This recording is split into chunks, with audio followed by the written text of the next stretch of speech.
कहने लगी पूतना कि जीवन भर की जलती ज्वाला इतने दिन बाद बुझाई है।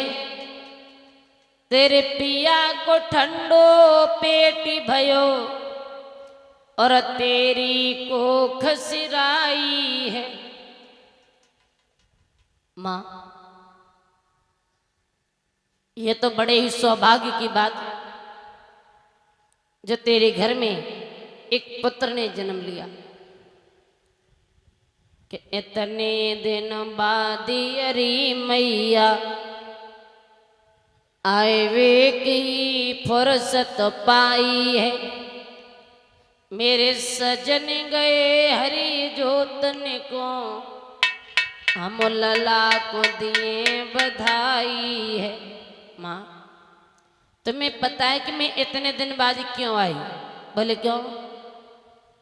बोले मेरे पति ने मुझे आने नहीं दिया और आज जब वो हल को लेकर के खेतों पर चले गए, हे माँ, मैं चुपके से तेरे लाला को बधाई देने के लिए आ गई कि आशा की बेल बढ़ी तेरी, तू भी मेरी आशा भर दे।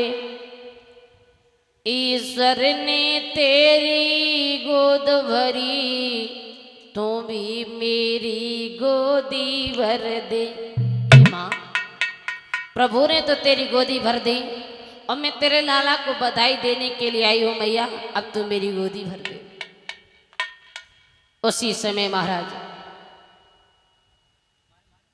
मैं यशोदा कहने लगी, अरे ग्वाल, तू भी कैसी बातें कर रही है? और ये तेरा ही लाला है, जब तेरा दिल करे तब तू खिलाने के लिए आ जाया कर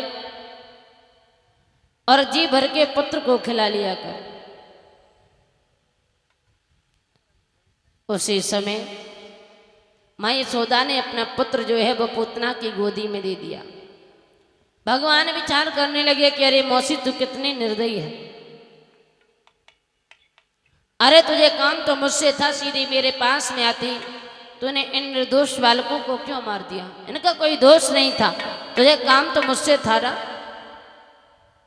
लेकिन अब मैं तुझे मजा चखाऊंगा।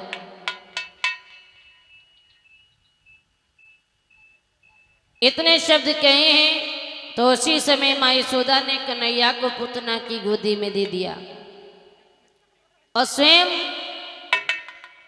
पानी भरने के लिए कुएं पर चली गई।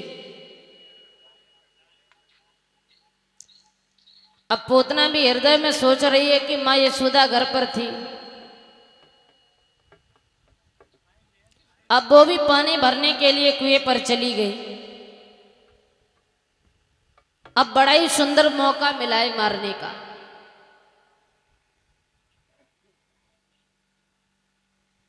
और जब ये विचार किया है तो पूतना भगवान कन्हैया को गोदी में लिए है और खिला रही है